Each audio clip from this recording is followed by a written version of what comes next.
Warning: the following conversation may cause spontaneous tarot readings in public spaces, uncontrollable muttering of Hebrew letters, and an unshakable belief that your Uber driver is actually an emissary of the Golden Dawn. Side effects may also include arguing with strangers about astrology at brunch, accidentally summoning entities while folding laundry, and developing a suspicious fascination with Masonic aprons. This episode is powered by Ayahuascade, the world's first psychedelic sports drink. Packed with electrolytes, powdered acacia bark, and just a microdose of pure DMT lightning, it's designed to keep you hydrated while conversing with angels, demons, and the occasional Freemason in the astral lodge. Because when the language of the universe starts whispering in your ear, plain old Gatorade just won't cut it. Today, we step into the labyrinth of tarot, Kabbalah, psychedelics, and Masonic ritual with P.D. Newman, esotericist, author, and the only man brave enough to admit spirits lie. From near-death experiences to the philosophy of symbols, from mystical empowerment to the cosmic joke of existence itself, Newman brings the torch straight into the temple's darkest corners. So buckle up, shuffle the tarot deck, and maybe keep a fire extinguisher handy. Because this episode is one long initiation, where the sacred, the mysterious, and mind-expanding thoughts come together to illuminate your path. Hello, welcome back to another episode of Brothers of the Arcana. As always, I'm your host, Aldea. I'm your host, Dave Ferrigno. And with us today, we have our guest, the one and only P.D. Newman. Thank you for coming on the show. Thanks for having me.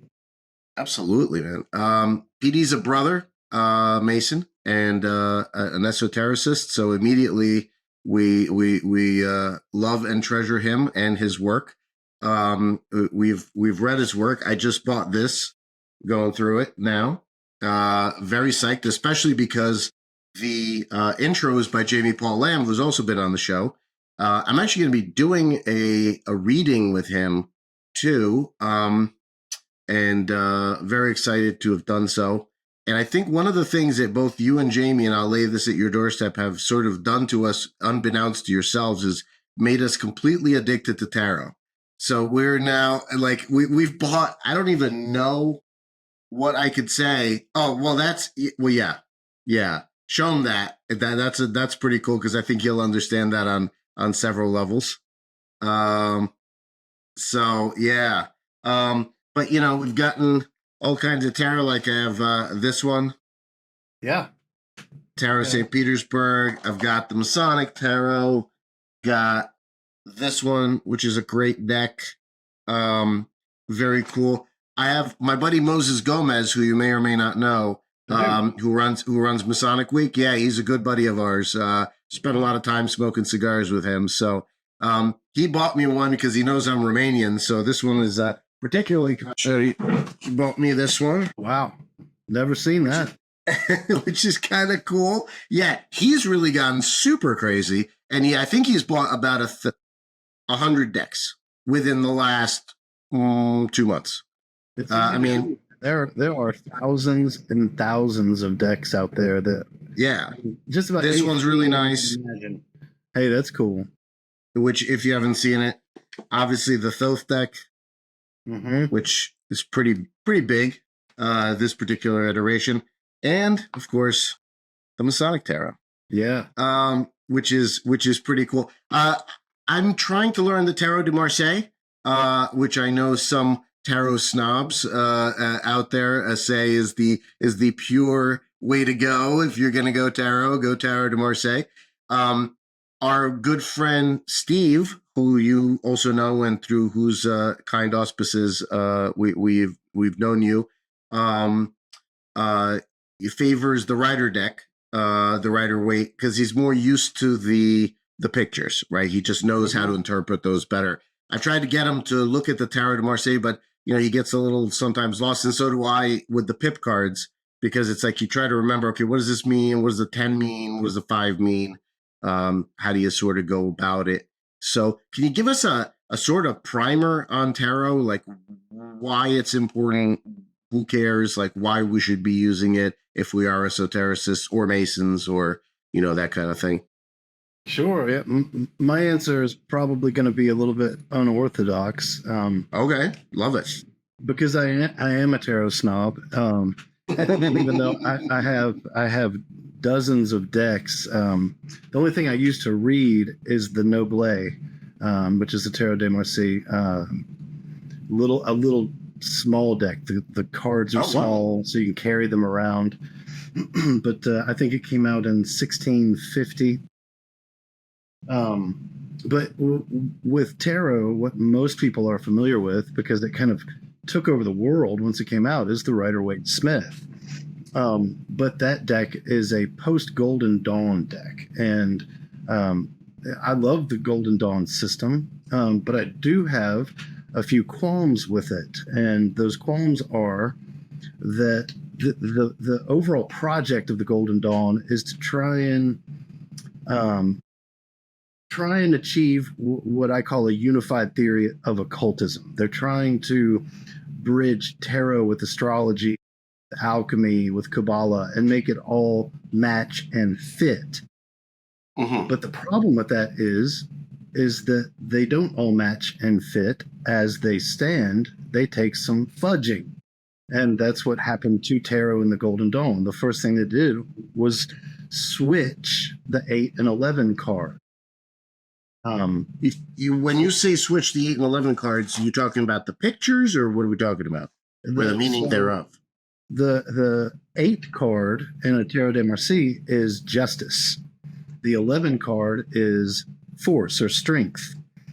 Those cards, the numbers were switched on them so that now 11 is justice. And this was done to make it better match astrology, to make it fit with astrology, which is probably the only thing that Mathers and company didn't fudge a little bit, because they can't move the heavens, but they moved everything else. So with Tarot de Marseille, you don't have that switch, and that throws a lot of people off right at first, who come from a post-Golden Dawn tarot tradition. Now, I don't think that necessarily detracts from how Golden Dawn applies tarot, but through the Golden Dawn, you don't as much learn tarot as you learn their idea of it. The same is true of Kabbalah. The Etz Chaim, the tree of life that they use, is from Kircher. It's Kircher's tree. Kircher was a Jesuit, not a Kabbalist. He knew of Kabbalah from people like Reuchlin and Mirandola, but he himself wasn't a Kabbalist. He wasn't a Jew. He was a Jesuit priest. And his application of the Aleph Bet, the Hebrew letters, to the netivot, the paths, are fairly arbitrary when you compare it to actual Kabbalistic documents like the Sefer Yetzirah. In the Sefer Yetzirah, it says plainly that there's a reason that the Hebrew letters are divided into 3 mothers, 7 simples, and 12 doubles. Well, if you look at the tree, there are 3 horizontal paths, 7 vertical paths, and 12 diagonal paths. And that's how the letters are traditionally allotted. But Kircher completely ignored that. Although his tree lent itself very easily to what the Golden Dawn were trying to accomplish with their use of Kabbalah. So that's what I mean. I have a very unorthodox approach within the domain of Western esoteric studies. But why I think it's important, I see tarot as kind of a house of mirrors in a way, built in a house of cards that cannot lie if you are honest with yourself when you view them.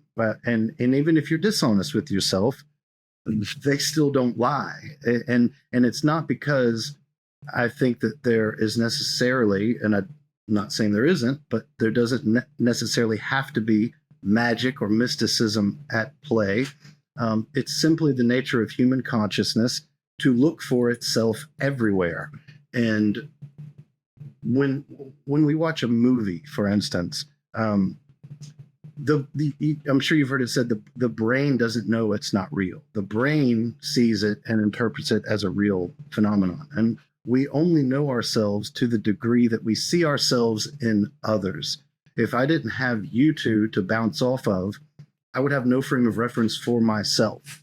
I would be this free floating, just consciousness.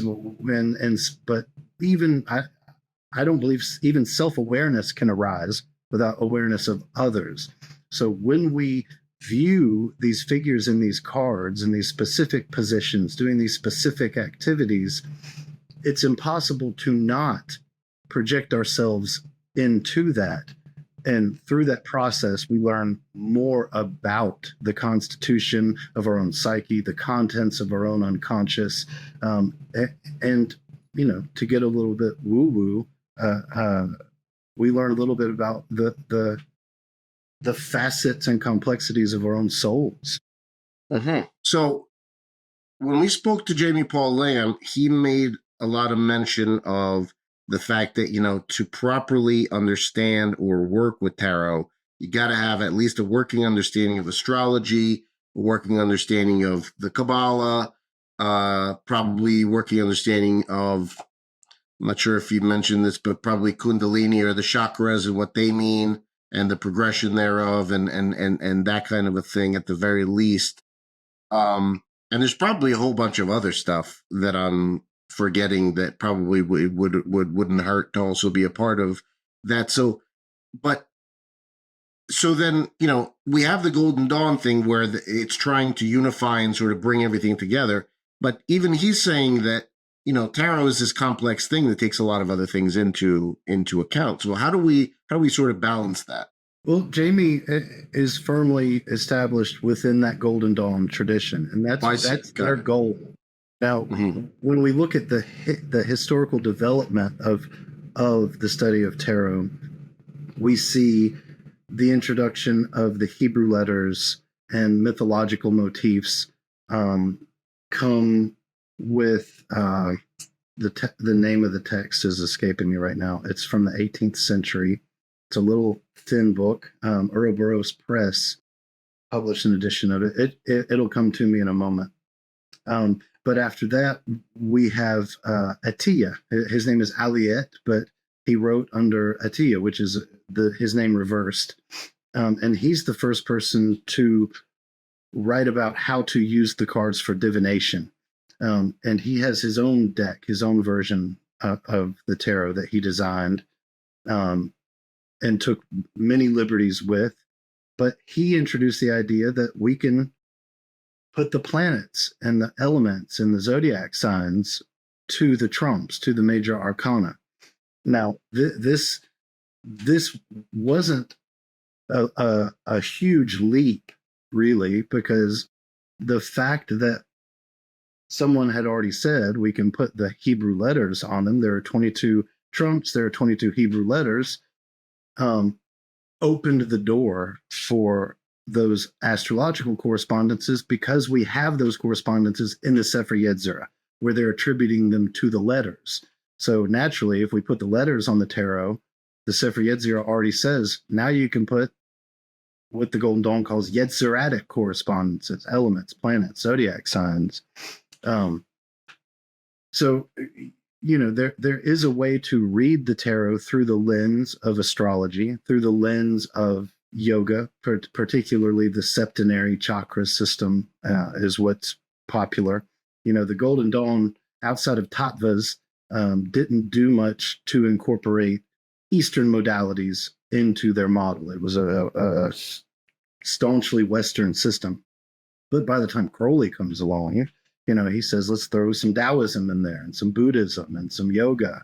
And then we get all these other concepts. But he does limit it to that septenary chakra system, which once you start digging into those texts, you realize real quick that there are systems with 3 chakras. There are systems with 4 and 5 chakras, and some have 6, some have 8, some have 10. Right. It's not a universal. There are only 7 chakras. So chakras outside the body, even, and so on. The 8th one in that system, the 8th one floats above. But even with the Sahasrara, the crown chakra in the septenary system, it's placed on top of the head. But even they imagine it as being above them, blooming above them. So you're absolutely right. But my approach to tarot So I learned all this stuff, when I got into tarot. I was like, okay, well, I'm gonna have to learn Kabbalah, and it was actually out of order. I learned Kabbalah first, and then I said, okay, let's stick the trumps on the tree and learn it, and then learn all of the correspondences, and then I'd read tarot, and it would become a mnemonic for me. I would see the sun card, and I'd think Resh, I like the Hebrew letter Resh, and I would think Sol, that's the sun, and all of these other correspondences. So when I'm reading it, that card comes out, and I think in terms of the Golden Dawn, and I'm not going to say that doesn't work. There, you can get a lot from reading the cards that way, but it took me years to unlearn that stuff so that I could meet the cards on their own terms when I got into Tarot de Marseille and started looking at trying to let my intuition guide me. I'm really big on it's an idea that goes all the way back to Da Vinci. He wrote about how you can look at a stone, for instance, and you can, if you stare at it long enough, you begin to see images come out of it from the imperfections and discolorations. You'll see forests and faces and animals, so it's a lot like a Rorschach test. And when I read tarot these days, that's what I'm trying to do. I'm trying to kind of relax myself, let my guard down, and let it stimulate my intuition directly. And if I see in the noise of the card something emerge, that's what I latch onto these days, rather than let it be a mnemonic where the symbolism is absolute, locked in stone. I feel like the alternative approach is more organic and alive, and it's especially useful when you're reading for someone else, because you're allowing things to come through that you're not anticipating from the card. And I think for self-readers, that mnemonic system is powerful. But the moment we introduce a second party into the equation, who might not think in those terms, who doesn't know those correspondences, in my experience, the reading goes downhill really fast. But with the intuitive approach, things come out that I never expected. And when that happens, I can pretty much count on the fact that it relates directly to my querent. That is pretty cool. So why not use Oracle decks then? I mean, that seems to be what those are about, is kind of just looking at them and sort of sussing out meaning from those. No? I might be dense, but they don't work. They don't do anything for me. I just don't. I don't light up from it. Something about the archetypal images in the tarot that really mobilize whatever's going on in here. We have a buddy of ours who happens to be Haitian. He's a big dude, wonderful guy. But he said in Haiti they use regular playing cards, and a candle, and that's kind of how they. Acacia wrote a whole book on. It's called "How to Entertain Yourself with a Deck of Cards," and it's just with a deck of 52 cards and using them to read. And it's much the same. The suits, the diamonds, I believe, are wands or batons. The spades, Got to be swords. I think they're earth because you're digging spades. Oh, okay. I think they're the coin. The deniers is what it says on the and the French decks. But yeah, they read them in the same way as we would read tarot, just without the major arcana. That's got to be very interesting. Yeah, that's kind of interesting way of doing it. What would you say to naysayers to tarot? Because there's definitely people out there that are just like, what are you guys doing with these cards and reading them? And even, I think we've been sitting in public, having a cigar or hookah with our tarot decks, and people are looking at us like we've been real geeks about it. I don't say anything. I'm not trying to convince anybody. If they don't think or act in those terms, I don't know what the hell they're doing, but I'm not trying to convince. You can't convince certainty. If they're certain that it's foolish, you're not going to get anywhere. So I really don't say anything. In fact, if I do interact with someone like that, I try and choose a different language so that I can communicate with them. I don't want to shut them out or judge them for not being a tarot nerd like I am. So I tend to try and find a language in which we can communicate.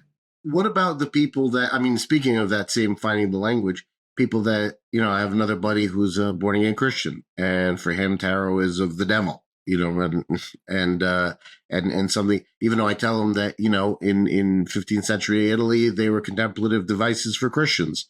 But it seems that he's not buying that. Or he said, well, he got corrupted ever since. And it depends on what kind of Christian the person would be. If they're a Protestant, there's no hope. You can't convince a Protestant that any form of divination is okay. But in the Bible, it talks about lots, in the Old Testament, it talks about drawing lots. They talk about the priest carrying the Urim and Thummim on his person. That's in the back of the breastplate of the high priest. And that was a yes-no mode of divination, of talking directly to God. We can pray and talk to God, but if you want an answer back, you've got to throw a lot. You've got to pull out the Urim and Thummim, and that's what they were doing. Now, in Orthodoxy, it's a lot easier because Orthodox Christians embrace icons, the iconography, right? And like the tarot card, most Orthodox Christians that look at that are immediately going to think of Saint Barbara. Saint Barbara, her symbol is the tower, right? And her father locked her in this tower because she converted to Christianity, and eventually God strikes her father dead with lightning, right? So for them, they would see that and they would immediately think of Saint Barbara, as would a lot of African diaspora religious practitioners, people who are into Ocha or Santeria or Palomayombe, or they're going to immediately latch onto that because they have such a close relationship to the saints, right? And the Orthodox do as well. You see that in Catholicism, but in Catholicism, they embrace statues, not icons. And the icons they do graven images. Yeah, graven images. But they're necessary. There's a great See that as a proud Orthodox. So yes, I'm Orthodox also. Oh, cool, awesome. There's a great Orthodox saint, Saint Dionysius the Areopagite. But he talks about there are two forms of mysticism. There's apophatic and cataphatic. Apophatic is negative, meaning anything we say in the positive about God is going to be wrong because it's going to limit him to that. If we say God is good, then we rob him of his ability to be stern or imply justice, right? Anything we say is wrong. That's apophatic mysticism. But St. Dionysius talks about how the human mind is such that we have to have cataphatic mysticism to even come to some understanding of the apophatic. We need something to grab onto, whether it's the Eucharist, the priest, something to look at that can become a container for the uncontainable, right? Something in time that communicates something to us of the timeless. And it takes both of them working together to get us to a place where we can actually participate in something that's beyond our limitations and our illusion of separate individual existence. Very interesting. Let's talk about drugs. Let's do it. I have been pretty out in the open about my psychonaut experiences, which have been, I would say, considerable. Not compared to yours, I think, but probably, well, I think you know what I'm trying to say. that you've had some pretty awesome out there kind of stuff, which I would love to hear about. But the so mushrooms, entheogens in general, mushrooms, LSD, and DMT, including ayahuasca, is what I've done. And then some other stuff that's not entheogens, but still potentially, like MDMA. I did a little bufo, and it was quite a time. But you go ahead and you school me on what this is all about. Oh, well, I mean, I see entheogens as nature's kind of fail-safe mechanism for getting hard-headed people to perceive the spiritual, to perceive the numinous, experience something of the transcendent. And again, certain factions of Christianity are always going to say, that's wrong, don't do that. But there's no shortage of Christian saints and mystics that talk openly and positively about the use of drugs.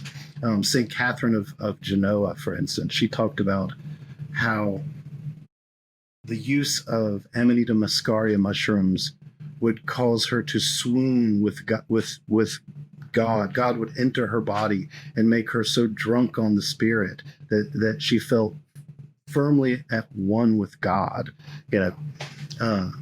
So there's no shortage of the use of these substances within that context. But I do feel like, I wouldn't be involved in any of this stuff if it wasn't for psychedelics. It wasn't. So that was your way in? Yeah, into everything that I study, from philosophy to psychology to the occult to comparative religion. I started really early. I was 11 when I started doing mushrooms and LSD and smoking cannabis. And I'm on the autism spectrum, and it's not. Me too, to some extent. Yeah. I'm highly functional now. I'm aware of that. But when I was a kid, it was different. It was like it's like I was in a tunnel. I really had no idea that my classmates and my teacher were there. It wasn't until I took LSD when I was 11 that it was like blinders fell off my eyes and the whole world came alive for the first time. And even when I came down, it didn't go away. I felt like I had been reborn, and was seeing the world for the first time. And that's powerful. That's probably the most powerful experience of my entire life, was coming out of whatever that was. But shortly thereafter, we got into psilocybin mushrooms because they grow wild here. I shouldn't say wild. It takes animal husbandry, but they grow on their feces, and so long as they're fed the right diet and it's the proper temperature and humidity. So I learned how to pick those shortly after discovering LSD, and we took a lot. We had no frame of reference for how much to take. So we were taking in the beginning 7 to 10 grams, and by the time I was in my teens, 7 to 10 grams in the beginning. And that's a heroic dose. We would eat them until we'd start tripping, and then we'd eat some more. And you would eat them for 45 minutes. Yes, yeah. We're talking about fresh mushrooms too. Yeah. But not as potent, but yeah. But we're talking about closer to 70 grams fresh. It takes you a minute to eat that many mushrooms. It's not like eating a dried quarter. But when I got into college, my wife and I, we were taking 20 and 30 grams at a time. And so dry? Yes. Once they had been dried, that would have been the weight. We would weigh them wet, but then we would estimate roughly 10% of the wet weight is what the dry weight would be. When I discovered like Terence McKenna, talking about a heroic dose is 5 dried grams, I was like, wait a minute, what is he talking about? we're taking way more than that. That can't be right.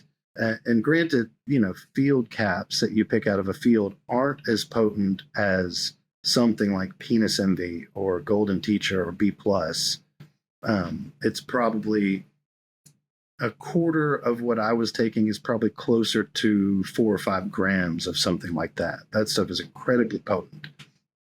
Yeah, I've taken, I think, about the top one was about 6 grams of something, probably like penis envy, white penis envy, something like that.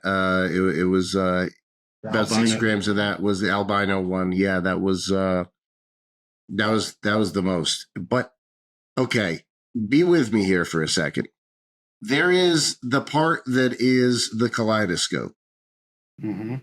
But when you take over a certain dose, you bust through that. And at least for me, you come back to normality, but you're not normal. Like everything seems perfectly normal. You're not tripping. You're just clear. It just, the thing just opens and you're just clear, right? You're just there. So is that occur for you? Yeah. I very early on, I came to the realization that if you take enough, you don't come down, you just adjust. Mm-hmm. You adjust to that state, and that's your new normal, probably for a year, 2 years, and you'll slowly get back in your routines, and that makes you go on autopilot. What this stuff does is takes you off of autopilot for an indefinite amount of time, but the moment you acquire routines again, because that's what it does, it wipes you clean. Like you've been walking a path, the same animal trail to the same pond for years and years, and then you take a big dose of this stuff, and it's like a bush hog comes through, you lose your path, and now you've got to find all new ones. But that's where the problem solving aspect of it comes in. That's where the making new connections, seeing things like you've never seen them, because all of your trails have been wiped away. So until you develop those routines, you do not come down, you just adjust. And the kaleidoscope, the complex, constant morphing fractal geometry that you see, after you pass a certain dose, that does go away, and you enter a place that I've only seen people associate with things like DMT, where you're encountering entities, and it's no longer a visual experience. And to put it in anthropological terms, David Lewis Williams, he has this 3 stages of trance model. The first stage are characterized by the appearance of geometric patterns, geometric motifs. These are called form constants, after a guy named Heinrich Kluver that was injecting himself with mescaline and then charting the visual phenomenology of the experience. So Kluver is studying South African rock art, and he's seeing these same motifs show up over and over. And he eventually comes to this 3 stages of trance model. So stage 1, you're perceiving Kluver's form constants. Stage 2, those geometric motifs begin to take on 3-dimensional shape and resemble things that are oftentimes culturally familiar to you. So let's say that you're seeing hexagon lattices that are changing and growing and morphing. In stage 2, that might begin to take on the appearance of a honeycomb, right? It's still geometric, but you start to say, oh, I'm seeing honeycombs, especially with your eyes closed. Well, stage 3 is like theater, where the 4th wall comes down and you're no longer an observer. You become a participant, an active participant in this visual play, where oftentimes, most times, you forget you've taken a drug. You forget who you are. Your ego has completely flatlined, and you are participating in something that rationally you don't question. You're just in the middle of it. So if in the case of this hexagon lattices, for stage 3, you might be interacting with giant bees. You might be in a beehive, traveling through it,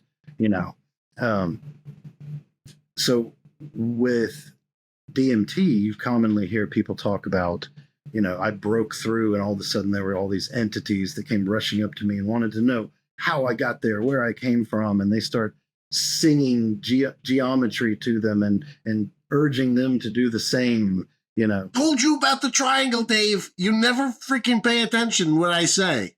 Well, you do. You just don't believe me. But I saw a triangle riding a bicycle, and it talked to me, and I talked to it, and it was like Strawberry Tuesday, hello, and it was like exactly the damn thing talked right back to me. It was like a happy little triangle, and then it rode off on its bicycle. That's awesome. It is. Yeah. That's Yeah. The beings begin as geometry, but that geometry settles. It coalesces like a wave collapsing into a particle. It becomes a thing that then you're interacting with. And the really strange part is oftentimes it will say things that never in your life have you thought about, which makes you wonder, validly, I think, where is this coming from? Where is this information coming from? Because it's certainly not coming out of my head. I've never heard or seen anything like this, but it can happen with psilocybin just as easily at high doses as with DMT. But psilocybin chemically is 4-phosphoryloxy-N,N-DMT. So it's nature's orally active, ready-made form of DMT. It's either psilocybin or psilocin, but one of them. When you take psilocybin, your body converts it into psilocin, and it's the psilocin that you're experiencing. But it is a form of DMT. So it's only natural that you would have similar experiences. So what would you say, what are these entities? Are they angelic? Are they independent beings? Are they archetypical projections, something else? We can only speculate. We can't know that. I mean, here's how I view it. Real isn't determined by third-party perspective or an objective observer confirming your observation. If I'm being chased by rabid dogs that only I can see, and they run me off a cliff, is the end result the same as if they were real? So real amounts to the potential it has to cause real change, not is it objective. That doesn't matter. That kind of question no longer holds when you're standing there talking to the thing and it's talking to you. You can close your eyes and say, I know you're not real. That's not going to do anything. Assuming you can muster the rationale to put something together like that in that state. But I think that's the wrong question to ask. Not to say you shouldn't ask it. I think it's a good question, but I think that view is very Western analytical kind of way of looking at it. It's really saying, can I reduce it to something? And I don't think we can. It's bigger than that. Makes sense. What have you done DMT? Hundreds or ayahuasca? Yeah. And do you view the mushroom experience and the DMT experience as being similar in terms of the creatures you run into or the beings and so forth?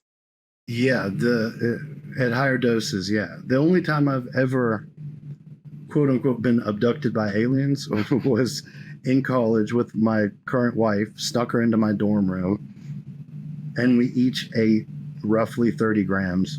And man,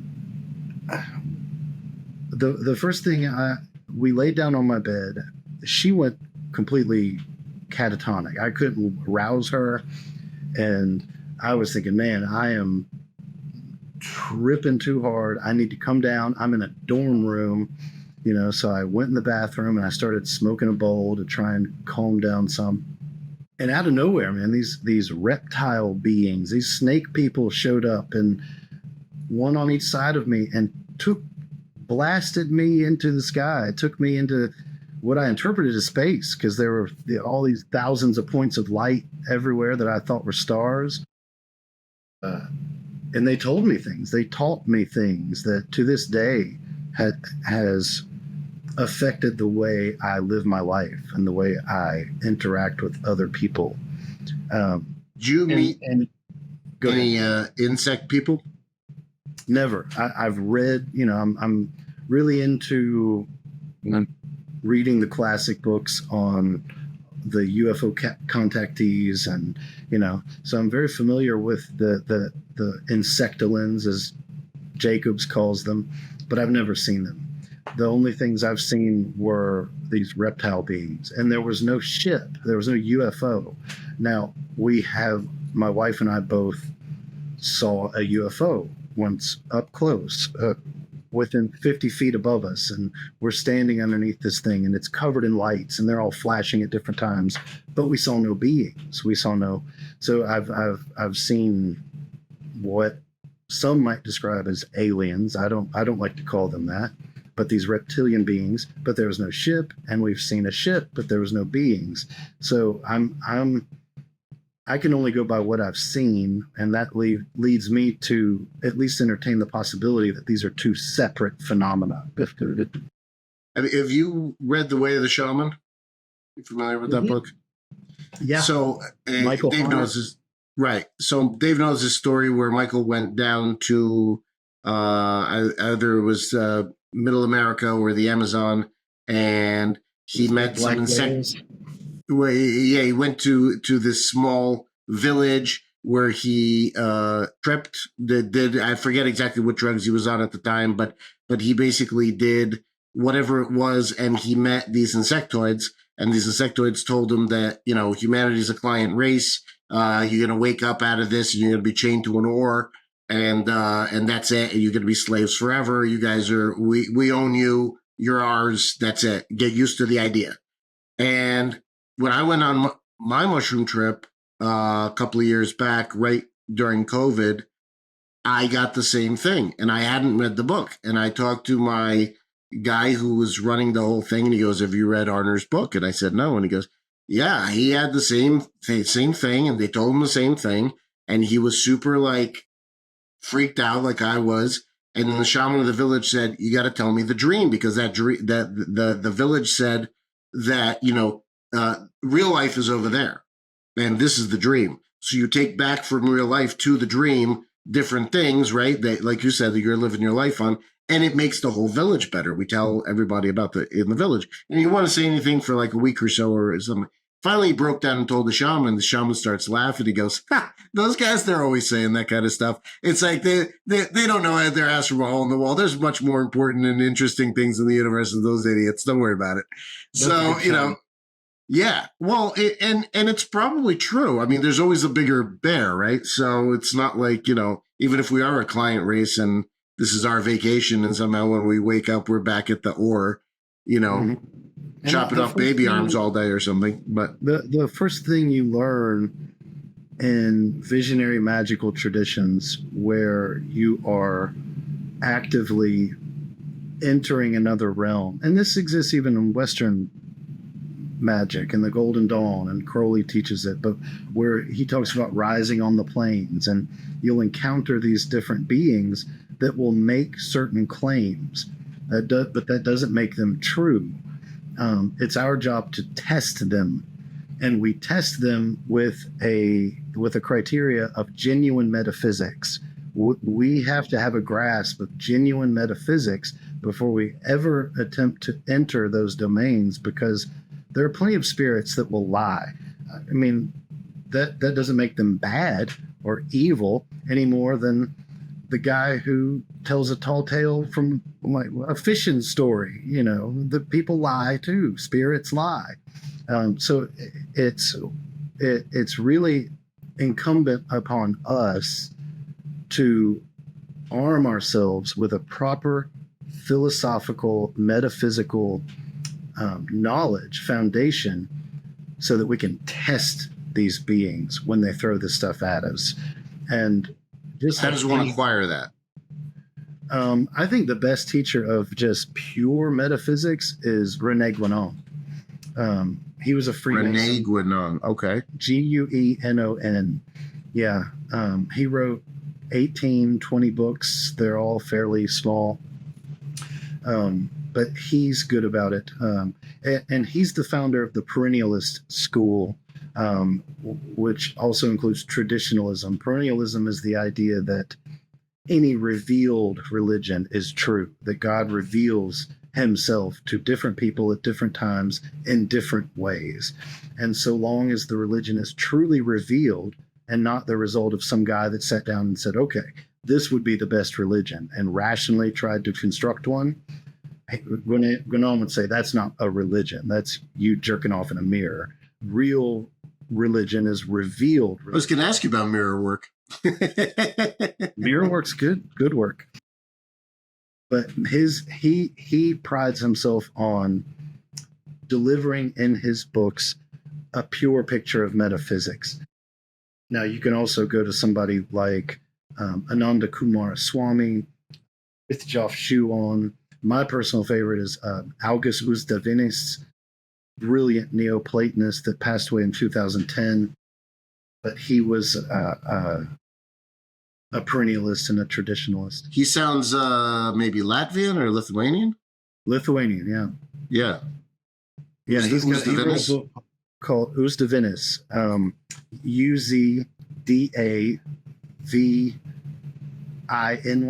Ustavinis, yeah. He wrote a book called Philosophy as a Rite of Rebirth from Ancient Egypt to Neoplatonism that will knock your freaking socks off. I'm all about getting my socks knocked off. Yeah, I love it. I'm checking that out. What was the you had another book that you recommended to Steve that you said would knock his The Dark Places of the World, or the Dark Places of Wisdom, is it? Yeah, I think that's it. I bought that, so I'm starting to. I just have, man, I have so many books. Like, what order do we read these things in? Like, it's crazy.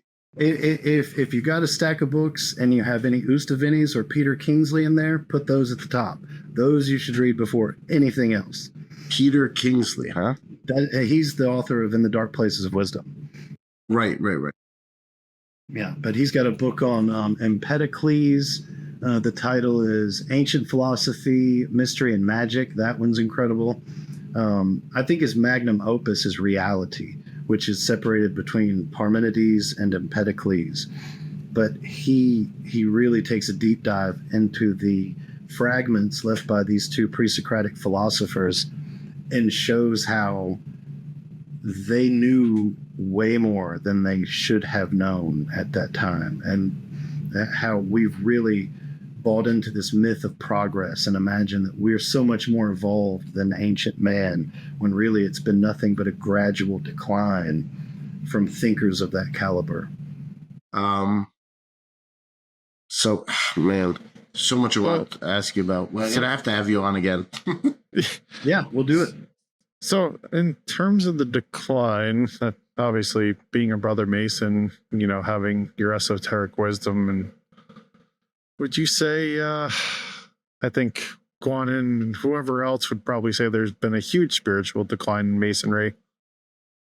How would you say we could bring that back into the fraternity at this point?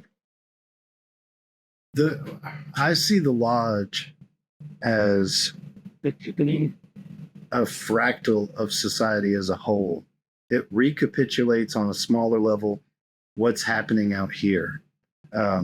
So, a lot of people are surprised to learn that there are assholes in the lodge. It's like, well, the ratio is the same inside as outside. It doesn't keep, for us to be a legitimate force in the world, we have to reflect it in some way on a smaller scale. So I think if we limit our vision to the lodge, I don't think we're going to get very far. Now, granted, Masonry attracts men with certain proclivities. Those can be esoteric, they can be philosophical, they can be men that are into the notion of a brotherhood. And I think all of those are correct. I think the moment we say we should close the West Gate except to this type of man is the moment we won't have a roof over our head, because it takes all types to keep that wheel rolling. But, you know, I do think that the tendency for a long time has been to downplay Masons with esoteric proclivities, leaving them without a voice, making them feel weird, out there, heady. When, in my opinion, there's nothing more heady than what we're saying in the rituals. That's about as heady as it gets, So I guess if I were going to entertain a solution, it would be to provide a voice to every type of Mason that occupies a lodge, and not just the ones who might have leadership qualities. Because even many men who have leadership qualities could care less about having a leadership role. They have to do that enough at work and at home. They just want to come and have some fellowship, not bark orders or imagine what am I going to do for my year? How can I make all this money? Let's have a rifle raffle. That's not, all that kind of stuff is that must be a Mississippi thing. Oh, 100%. Definitely don't have that in New Jersey. Not a lot of rifle raffles in New Jersey. No. I wish we had it in New Jersey. It'd be kind of cool. No, you don't. Because then every Mason's role isn't to be a Mason. It's to sell raffle tickets, to raise money. It's ridiculous. It's stupid. It's a distraction. But I also know that those men are still valid Masons. They deserve to be heard. Maybe, but we can, where I was made a Mason, you can't vote that stuff down. The worshipful master says this is what we're doing, and so for that year, you're giving guns away. Like everything else takes a back seat. So it really is hard to rectify. Accepting, acknowledging their validity as a Mason and wanting those things with how I feel about it, and yet still make sure everybody gets heard, everybody has a voice. I think probably the most powerful thing we can do is take young men that are entering the lodge and immediately make them feel like they have ownership of it. Hand them a task that without them, this machine would stop moving, and that doesn't happen where I am. I don't know about where you are, but here that doesn't happen. It's the same gray-haired guys that just rotate in those chairs. Well, we've given some opportunities in New Jersey. We have our upcoming DRI, district ritual instructor in the district that Dave and I share, is maybe 4 years a Mason. So not only he's right, and at his 3-year mark, he was a master of a lodge, due to the fact that he was in my lodge and we needed somebody to be a part of it. And we took a shot on him because he's a ritual machine. And he's already been like mentoring people. He knew 2 degrees from the East. Now he knows all 3 degrees from the East. He knows 2 lectures already out of the 3 and everything. I'm like, dude, this guy's doing, and he's in his 40s. So how do you stop this guy from advancing? He was in a different lodge where they were keeping him as like a junior steward, senior steward. Like, no, you got to go up each chair. And I was like, guys, come on. When you have the depth to do that, sure. And that's a whole different story. This guy's a high flyer. Like, why are you holding him back? It's kind of, it doesn't make sense. So that would have, if something like that were to take place in most lodges in my jurisdiction, that would be the first person that the old guys would be like, oh, you think you know about Masonry? We're going to slow you down. You don't know crap. That's exactly the kind of attitude that you encounter. Well, I think the old guys still say that about this particular individual as well. Even they do, but you know what? They can say whatever they want. He is crushing it. So, that's good. I applaud you guys for doing that. That's what we need. Is the young crowd that's coming in. The fact is, these old guys they're amazing ritualists. They're amazing Masons as a whole, but it took them years to get there. Whereas the younger guys coming up have the benefit of the internet, and that's just something that they can't compete with. Most of the guys coming into Masonry know more about Masonry than these guys who have their 50-year pin, just because they were able to screen the bullshit, see past the conspiracy stuff, get right to the meat, and they're digesting literature and blogs and watching videos and things like this. Like you guys holding these kinds of spaces. I mean, the young men that are coming in from this kind of exposure are on fire for Masonry. They want it. They want as much as they can get of it. And I say we give it to them. Put it all in front of them and say, I've been eating here for 10 years, man. Here, have some. I love that. I heard you got struck by lightning. I did get struck by lightning. You want to tell us about that? Oh, not really, man.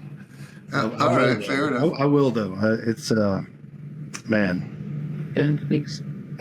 So in 2015, on April 16th, I was living in this apartment complex, and there was this lightning storm happening, but it was like lightning I'd never seen. It was purple lightning, and it was lighting up the sky.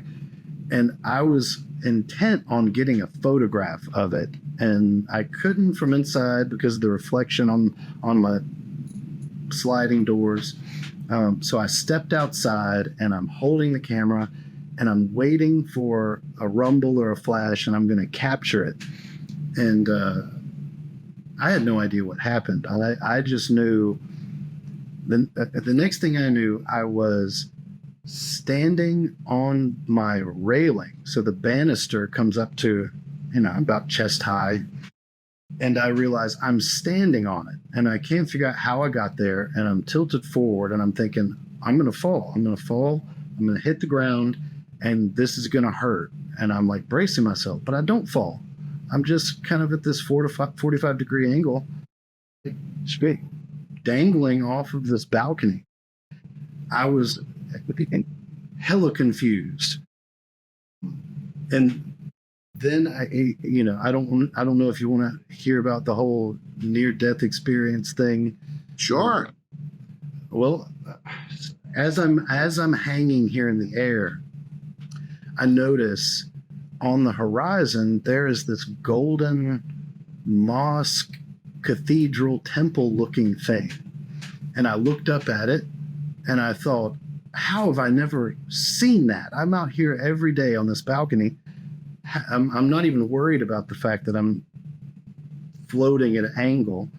I'm totally locked in on this temple. And I'm just dumbfounded that I've never noticed it there before. And the feeling wasn't like, it was like I had become pure curiosity. Like I just wanted to know about that building. And I start moving towards it. And it's weird because rationally I should have been like, why am I moving through the air? But I was 100% focused on it. So moving towards it was a positive. There was no questioning what was happening. And on the surface of it, the closer I got, I could tell that it was like liquid gold. It almost looked like honey. And there were ripples happening on it, like if you threw a pebble in a pond of still water. But the ripples would make you ever seen the Sri Yantra? It's like a bunch of intersecting triangles that make a hexagram. You see it in Eastern and yoga and Tantrism. Yeah. So I see these happening all over it, and I just cannot figure out how that's happening, what I'm looking at.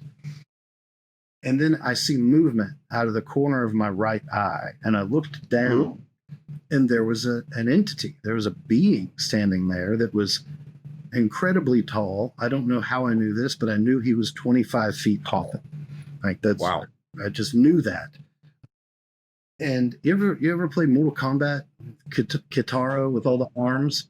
He didn't look like Kitaro, but he had arms all over him on each side. And in each arm, he's holding a different weapon. I thought you'd say Goro, but yeah. It's Kitaro, right? That's got all the arms. Kitaro's the Goro's the original. Kitaro's the one that looks tigerish. It's like his grandfather. No, or something Goro. else. I think you're right. I think Goro. They're both the same. They both got more arms, but yeah. I'm old. I only played like part 1. So if it was Goro, That's Goro. 1, that's okay. Yeah, it was Goro. He doesn't look like that, but he's got arms like that, more than. And in each one is a different weapon. He's got like an axe and a sword, and like Kali, and a lot like that, but masculine, male. And Shiva, I guess. And he starts speaking to me, like telepathically, like he's not saying anything, but I know that he's imparting something to me. And he tells me, "You can go up there. You're welcome. You can go in that building, and I promise, it's going to be everything you imagined it would be. You're going to absolutely fall in love with what you find in that building." But he said, "But if you do go in there, you won't be able to see your family again. You won't see your wife. You won't." My youngest son, Bacchus, he was like 1 in bed with my wife. He said, "You won't see Bacchus." My 2 older kids, Bryant and Emma, they're in their 20s. He said, "You won't see Bryant. You won't see Emma. You won't see any of your kids. And they'll be fine. They'll be fine if you go in there. Their lives will be harder without you, but I promise they'll be fine. But you have to make a decision." And there wasn't even any hesitation. I was immediately like, fuck that building. I want to go back then and see my family. And it was like a split second. I'm waking up with my wife screaming at me.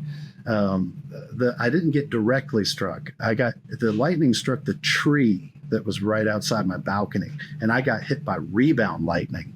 But Jesus Christ, was it the most painful thing. There was no pain until I woke up, but it was like I had been hit by a truck. I couldn't catch my breath. My heart was beating out of my chest. And then after about 5-10 minutes, it affected my mind. Like I was shut down for a couple of months. I was in bed, couldn't think, it knocked me all in different timelines. Like I thought I was working at a place in Memphis that I had worked 12 years earlier, and I thought we were living at a place that I had lived like last year. Everything got mixed up, and that lasted a long time. I don't remember most of it, thank goodness. But my wife, like every 2 seconds, I'd ask the same question. I'd say, "What happened?" And she'd tell me, and I'd sit there and look confused, and then I'd look around and I'd say, "What happened?" Right. My brother-in-law had exactly that same issue when he had a heart attack and he fell back dead, and he was shocked back to life. Yeah. And that same day he did the same thing over 100 times. We explained it to him 100 times. He'd go, "Yeah. So what happened?" Right. Yeah. Like, and he had no connection. It was just, I guess, the rebuilding of the neurons of, yeah. And it went on so long that I thought I was totally normal. I was convinced I was thinking rationally. And so after a while, I started to think everybody was pranking me. Like everybody's playing a prank on me. This can't be real. It was nightmarish in a big way. But that was my lightning strike NDE experience. Wow. Davey, you had a question? One thing, circling back to Masonry and some of the drug talk and psychedelics, and it doesn't necessarily just prescribe to Masonry, but I think he presented the idea of psychedelics, playing a role in early Masonic ritual. What would you say is the most compelling piece of evidence you've uncovered to allude to that? And Also, do you think psychedelics should be reintroduced then into Masonry today? Okay. I'll answer both of those. So the first question, what's the best evidence? Well, before I became a Mason, before I petitioned, I had just recently extracted my first batch of DMT from a species of Acacia. So Acacia was fresh on my mind, when I went in the lodge. So when I get to the Master Mason degree and they're talking about a sprig of Acacia and connecting it with the knowledge of your immortal soul, I'm like, wait a minute, that's a little specific, because that's the kinds of experiences I was having, experiencing continuity of consciousness independent of my mortal frame. It was, to my knowledge, giving me proof of that. So when I encountered that in Masonry, that was my first thought, but I immediately said no. Just like with tarot, I said, don't fall a victim of confirmation bias, meet the symbol on its own terms. And Masonry turned into the greatest thing ever. I became totally obsessed with the rituals and began reading every version of the rituals I can find. Because as you know, they've changed by country, they changed by jurisdiction in the US. So every version I could get my hands on, I was reading. And while my wife was enrolled in nursing school at Ole Miss College in Oxford, Mississippi, we're living on the campus, and I had just gotten a copy of Count Cagliostro's rituals for his Egyptian rite of Freemasonry. Right. Memphis and Mizraim? No, well, Memphis Mizraim claimed to be based on his, but they're a 96, 97 degree system, which took the 33 degrees from Scottish Rite and then just added a bunch of them to it. Cagliostro's was a 3-degree system, so it's completely different than what Memphis Mizraim are doing. And in it, he has the candidate drink a red liqueur that's placed on the altar in front of the worshipful master. And he tells him that he wants him to drink it because it's going to raise his spirit so that he may understand what the worshipful master is about to say to him. Now, if we were going to look at the limits of language in the 18th century, and that's about as close as a person of that time period could get to saying, this is going to expand your consciousness and change the way you perceive what's about to happen. It's going to alter your perception, right? And then he starts drinking it. And then the worshipful master, Cagliostro, starts saying, what you are now receiving is the primal matter of alchemy, the prima materia. And the primal matter is the big mystery in alchemy, because it's the thing you have to produce the philosopher's stone. And with the philosopher's stone, you can transmute base metals into gold, and into gods, basically. But the big mystery... Theosis, Samadhi. And the big mystery is, how do I get the primal matter? What is it? And Cagliostro tells him that you are receiving the primal matter, and it's none other than the Acacia, which you received in the degree of master in ordinary Masonry. And immediately after this, it says that he causes angels to appear before the candidate. Now, recently, my friend Pascal Michael, he's a PhD candidate at Greenwich University, they tested DMT on a number of volunteers. 94% of them reported contact with other beings, which might be described as angels, aliens, demons, ghosts. But the fact is, 94% of people who do DMT, who use Acacia, that's what they experience. So it's no coincidence that immediately after this, angels show up for the candidate. So that was my first indication that something might be going on.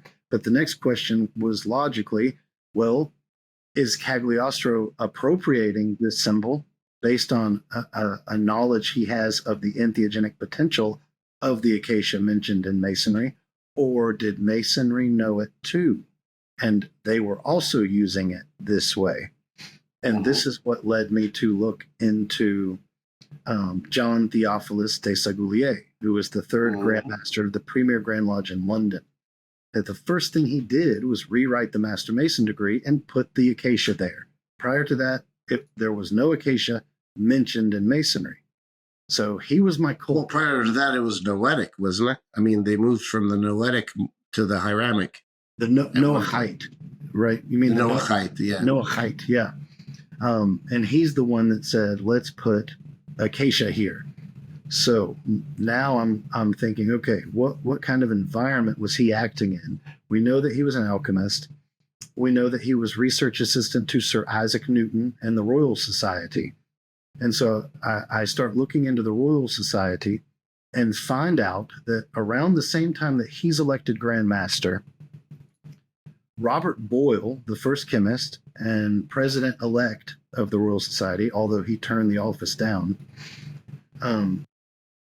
he and Ashmole, Elias Ashmole, another early Freemason, are friends, and Ashmole has inherited the archives from John Dee, the father of Enochian magic. Ashmole starts trying to do Enochian magic, right? We're back to seeing and talking to angels. This is Theurgy or Theurgy? Say again? This is Theurgy then? Talking to angels? We could classify this as Theurgy for sure. Dee, that I think he would have also. But so Ashmole is trying to reproduce Dee's results, but he's unable to. And he comes to the conclusion that, well, it must be because I don't have the red powder. Dee's scryer, a man named Edward Kelly, was in possession of a red powder that later alchemists said that's what he used to talk to angels. That's how he was able to see them, but Dee wasn't. And so Ashmole comes to Boyle and says, we need to investigate this red powder because allegedly it will make you see angels. And Boyle says, well, that's a coincidence because I'm also investigating a red powder from an alchemist named Wenzel Saylor that claimed to have gotten it from a monastery when he was a monk that he found hidden in a column in the church. And St. George Ashe, this Irish mathematician, is aware of their discussion. And he later sends a letter to Boyle that says, Wenzel Saylor lied about where he got the red powder. He actually got it from Edward Kelly in Prague. So now Ashmole and Boyle are saying, well, then we're both looking for the same stuff. We're looking for Kelly's red powder. And at this point, Boyle issues something called Boyle's to-do list that is on display at the Royal Society, has been since 2010. You can go to their website and read it. It's all drugs. Be on this wild goose chase to bring every drug back to find one that'll fit the bill of this red powder. He even mentions magic mushrooms and cannabis in this thing. I mean, and you don't think about the Royal Society and magic mushrooms, but he's literally saying, and bring me the fungus that's mentioned by the French author, you know. And so they're looking for a narcotic that will fit this bill, for a hallucinogen that will fit this bill. And it took me a long time to get to a point to where I could figure out, well, why would they settle on Acacia? How did they arrive at Acacia? Well, also in their archives are the papers of an alchemist named Samuel Hartlib, who was at the time probably the most famous alchemist in the world. He was the center of what's known as the Hartlib Circle in London. And in his papers, he says in no uncertain terms that the acacia is the primal matter, that from it we can extract, using alchemy, a bunch of crystals. He says that they're crystalline stones that he says is the philosopher's stone. And I think that's probably where they got acacia and where de Sagoulier said, well, let's put that in the ritual. So do I think they were using it in the early days? Yes, I do think so. Do I think we should reincorporate DMT in the lodge now? Yes. I think the idea of a group of modern Masons tripping on DMT is the most terrifying prospect imaginable. No, I do not think we should reintroduce it into the lodge. I think them old dudes, especially, they you know, because they lived through the '60s. Half of them probably had DMT, but no, I think our ritual is potent enough by providing these things in symbolic form, because every symbol they give us is an invitation. They're saying, here's something here's a rabbit hole. Would you like to go down it? You know, and if you accept to go down the Acacia rabbit hole, this is the inevitable conclusion. And we take a look at it, folks. There it is. Right. And then the Mason who comes to that conclusion, it's up to him. Do I want to try DMT? Do I want to try to extract it? Do I want to try to find it? And do I really want to do it? I think so. That being said, I think the symbols are enough. I got to tell you, you're incredibly brave. It's not for the faint of heart, and you going on these journeys is a huge thing. Go ahead, Dave. Sorry. No, I was going to say, so talking about symbols, would you say in Freemasonry or alchemy, there's one symbol that's widely misunderstood? And, you know, if it is, what's the actual point of it? Yeah, I think there are a number of them. I think the best example is in the Entered Apprentice degree. The way we receive the lectures, it's all mixed up from the way Preston wrote it. William Preston wrote these things. If you go back and look at the way he wrote them, he has sections of lectures, clauses, and these clauses, each of them are grouped together around a certain topic. And the clause where he discusses the pillars, the ladder with 3 rungs, everything in that clause. I wrote a paper on it that you can find called A Ladder of Lights, Kabbalah and the Entered Apprentice degree. But we know Preston was studying Kabbalah. We know he gave lectures on the topic of Kabbalah, so he was well aware of it. But he intentionally encoded it, and I think it's the 4th clause. Everything in that clause has to do with building the tree of life virtually before the candidate. And I think that's probably the most misunderstood, because it's given out of order, part of Masonry in terms of symbols. But when he talks about there are 3 pillars, you know, and he says wisdom, strength, and beauty. Wisdom is Chokmah. That defines the pillar on the viewer's right. Strength is Geburah. That defines the pillar on the left. Beauty is Tifereth. That defines the pillar in the middle.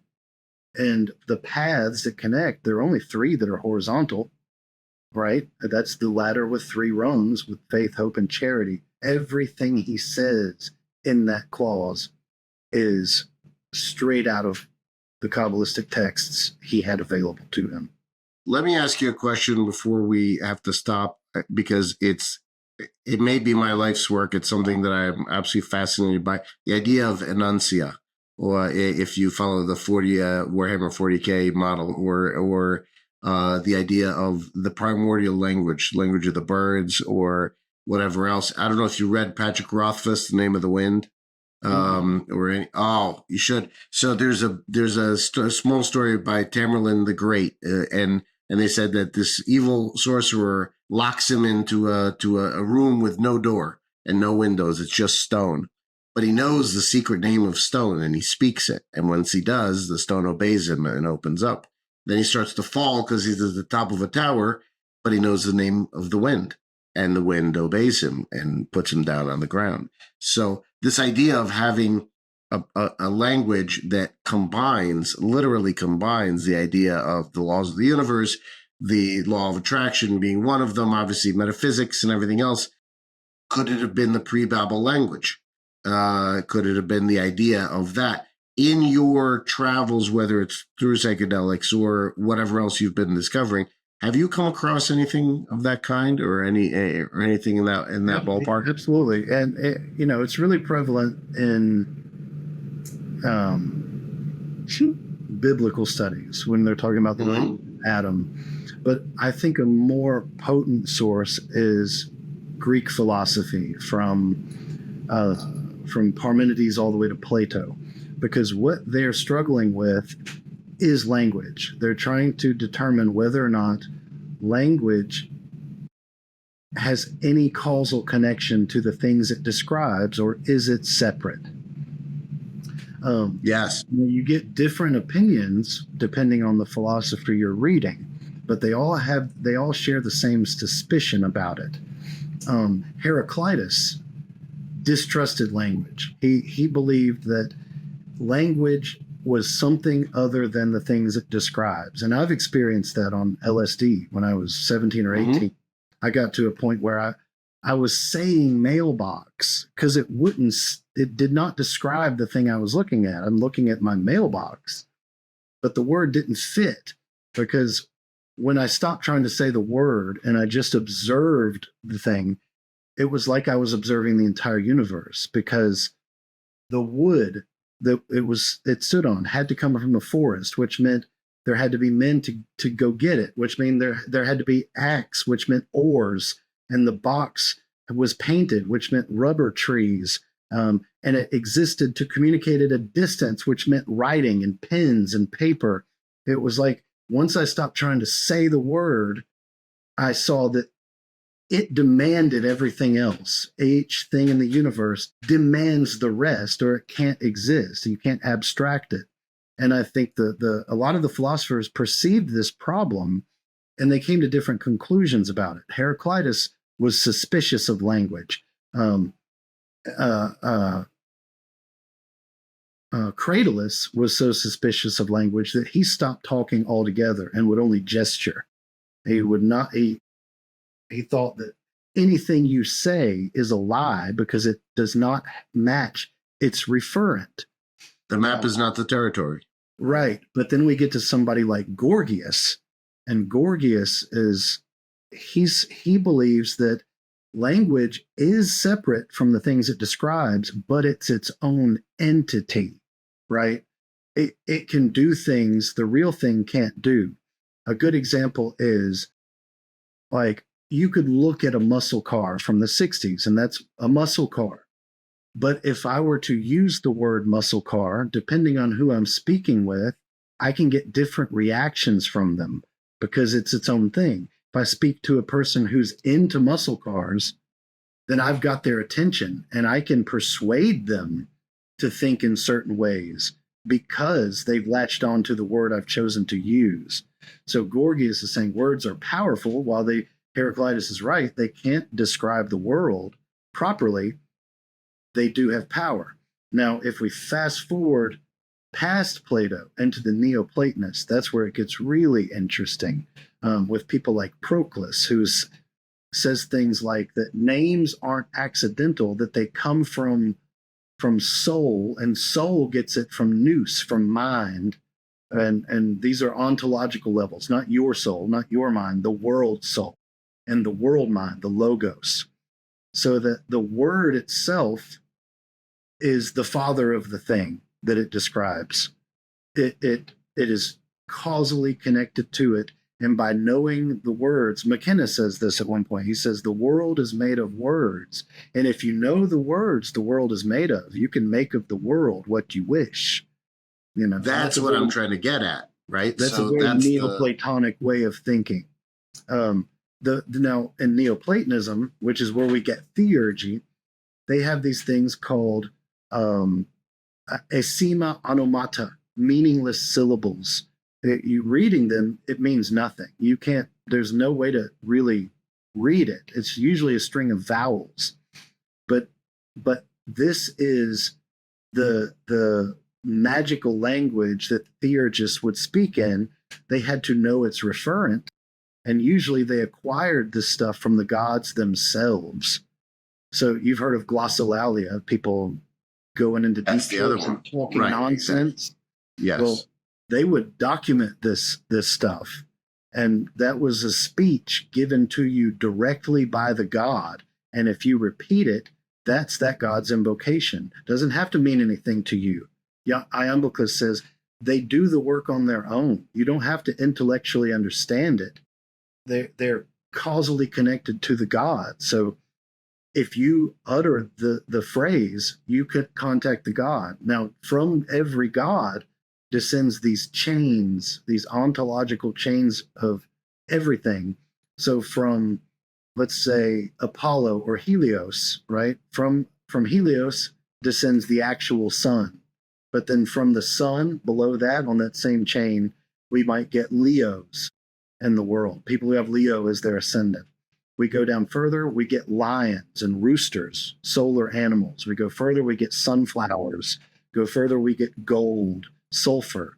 So everything that exists in the world descends from a chain that's connected ultimately to a god.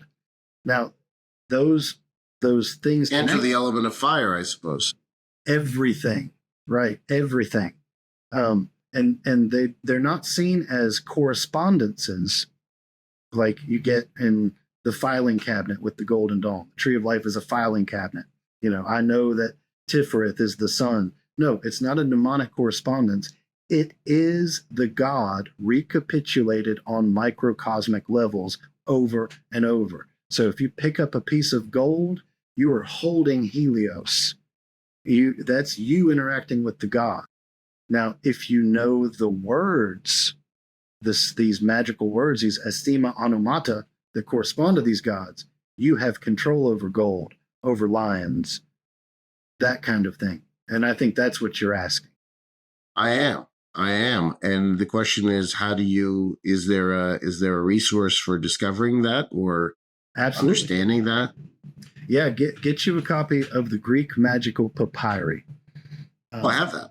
Well, all of those strings of vowels in there, look at the nature of the spell. You know, if it says it's a prayer to Luna, well, then the meaningless strings of vowels at the base, and not always vowels, you'll get consonants too, but mostly vowels. That's a magical speech that makes no sense to humans, but the god knows, and the god responds to that quicker than if we were to do anything else. And that gives the speaker power over all of the what they call tokens and symbols, symbola and suntamata, that descend from the god, like stones, metals, animals. I'm very fascinated by that. I'm fascinated by the limits of language, and then when we take those limits away, both views I think are fascinating, because you see them both when you're tripping, when language fails, and then when language becomes something more. Absolutely. Now, would you like to pitch anything? I mean, obviously I've shown your book and I love it. We're going to put your website in our biography there for anything that you've got going on, but any current projects, any ideas, any services, anything people could learn from you, services you provide, anything like that? Sure. I recently published a book with Inner Traditions called Tripping the Trail of Ghosts, which looks at the Mississippians, the Native Americans that occupied the Southeast from 1000 AD to about 700. And I look at their ritual models, after-death models, and the psychoactive substances they were using to induce states where they could perceive this stuff directly and experience it, get what we might call gnosis of it, so that they know what to do when they die. That's really what they were trying to do, train people how to die properly. So that book is out. It's doing really well. I do some consulting. I have a company called Helios Consulting LLC, where I focus on metaphysical and existential kind of counsel. So most people come to me with questions about how to acquire certain states of consciousness that can affect the world. People come to me with dreams that they can't interpret. I'm big into dream analysis from Hillman to Jung to Freud. I'm very deep into all of that type of stuff, and that's mainly what people come to me with.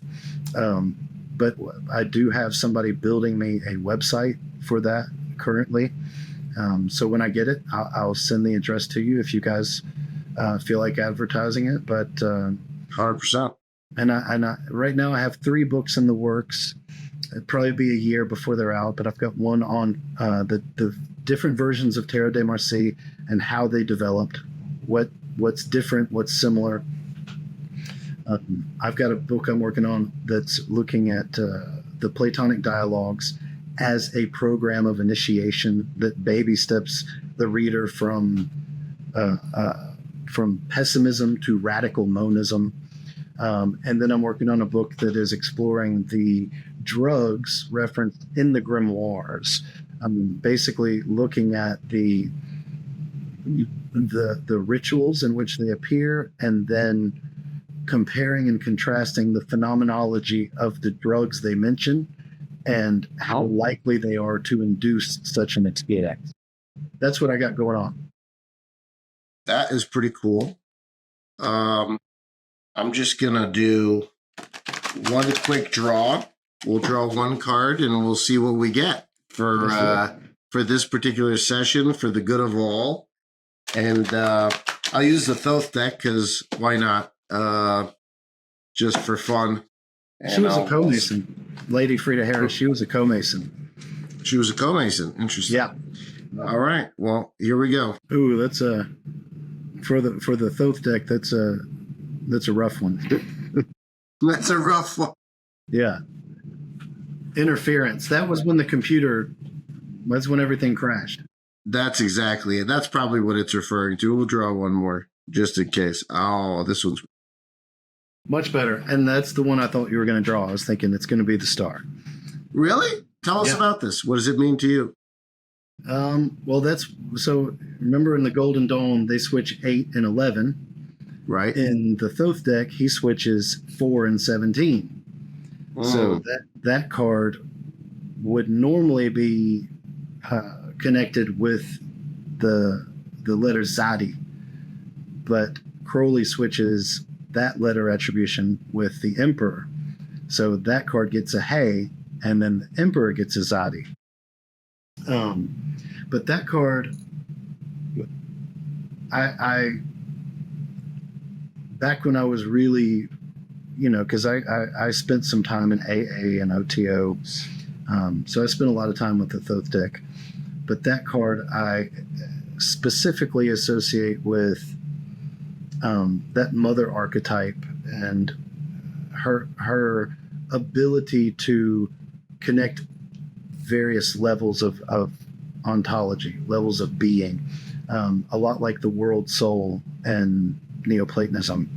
In Neoplatonism, you have the one, the monad, which is like the father in Christianity. Then you have the nous, which is mind or logos. That's like the son in Christianity. Then you have suke, or the world soul. And then below that, you have matter. And that card I specifically interpret in terms of suke, of the world soul, the thing that provides a buffer between physical matter and pure intellectual essence. Very interesting. Well, I want to thank you so much for your time today. I'm sure Dave feels the same, and but he can say so for himself. Yes, we want to thank you for your time today, and thank you guys. I really appreciate you coming on the show. There's that we again. Yeah, absolutely. And we'd love to have you back anytime, honestly. We know you're busy, but there would be so much more to talk about, so much more to unpack, and we would love it. Absolutely. You're a guru. You're an adept. You're a shining light to this path, and you're too generous. We love you for it, honestly, man. We're huge fans, and anything that we can do to help in anything that you're working on, we'd love to be a part of it, and we'll go from there. But thank you again. Really do appreciate everything. Have a great night. Thank you guys. Absolutely. Anytime. Good night. Until next time. That's it for today's deep dive into tarot, Freemasonry, and mind-bending mysticism. A huge thank you to P.D. Newman for guiding us through symbols, spirits, and psychedelic sparks of insight. If you enjoyed this journey, do your intuition and your curiosity a favor. Like this video, subscribe to the channel, and hit that bell so you never miss the next initiation of wisdom. This conversation was powered by Misty Quench, because why sip water when you can hydrate your soul? And by Kabbalah, guaranteed to make every conversation feel like a secret ritual in the lodge of the universe. Until next time, keep shuffling your deck, questioning reality, and remember, the greatest revelations are the ones you carry in both mind and spirit. Keep seeking, keep questioning, and be the torchbearer to illuminate the darkness. We'll see you inside the next mystery.